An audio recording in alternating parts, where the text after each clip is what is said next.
युद्ध किसी व्यक्ति से नहीं नरेश, मानसिकता से होता है। युद्ध में संघर्ष अच्छाई या बुराई का नहीं होता, सभी में अच्छाई है और बुराई भी है पुत्र। युद्ध तो विचारधाराओं का होता है।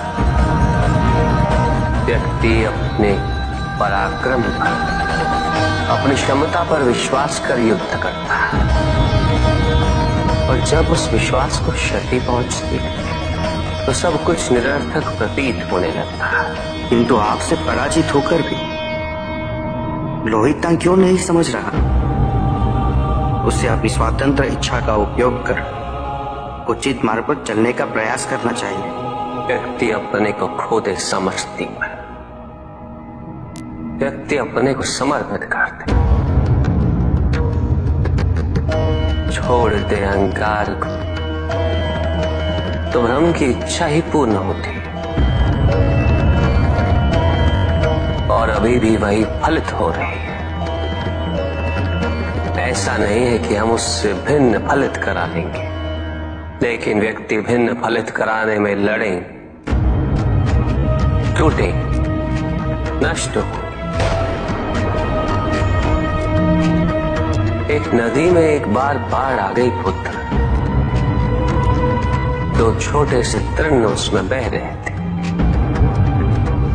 और उसमें से एक नदी में तिरछा पड़ गया और वो बाढ़ को रोकने का प्रयास कर रहा था। वो अत्यंत ऊंचे स्वर में कह रहा था कि नदी को आगे नहीं बढ़ने देगा। यद्यपि नदी तो बस बढ़ती ही जा रही थी। वो फिर ऊंचे स्वर में यही कह रहा था कि मैं इसे अवश्य रोकूंगा, यद्यपि रोक नहीं पा रहा था। नदी को तो उसके संघर्ष का कुछ भी पता नहीं चल रहा था, किंतु नदी को उसके होने या ना होने से क्या अंतर। उस कण के लिए तो यह अत्यंत महत्वपूर्ण था। उसका जीवन तो संकट में था। वो तो बस बहे जा रहा था। वो जहां भी पहुंचता, किंतु उससे पहुंचना तो संघर्ष करके ही था। किंतु ये बीच का क्षण, ये बीच का काल, दुख, पीड़ा, द्वंद्वता का काल है। वहीं दूसरी ओर जो दूसरा तृण था, उसने अपने को समर्पित कर दिया। वो तो नदी में सीधा पड़ा हुआ था। नदी के प्रवाह के साथ साथ बहता जा रहा था और उसे ऐसा प्रतीत हो रहा था जैसे कि वो नदी को दिशा दे रहा है, उसे प्रवाहित होने में सहायता कर रहा। वो तो ये निश्चय कर बैठा था कि नदी को समुद्र तक पहुंचा कर ही रहेगा,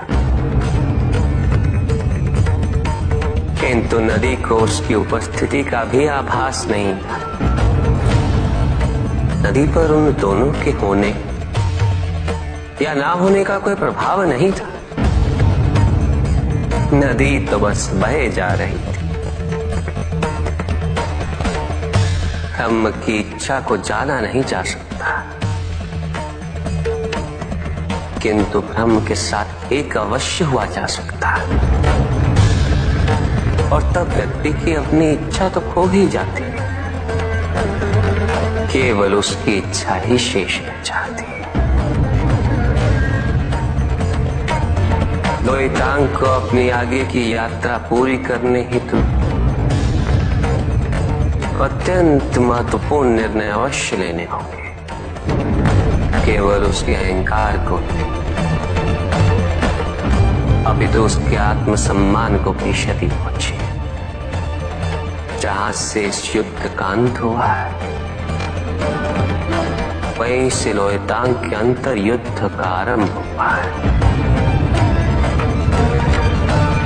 और जो भीतर पराजित होता है उसे हर दिशा में केवल पराजय ही दिखती है।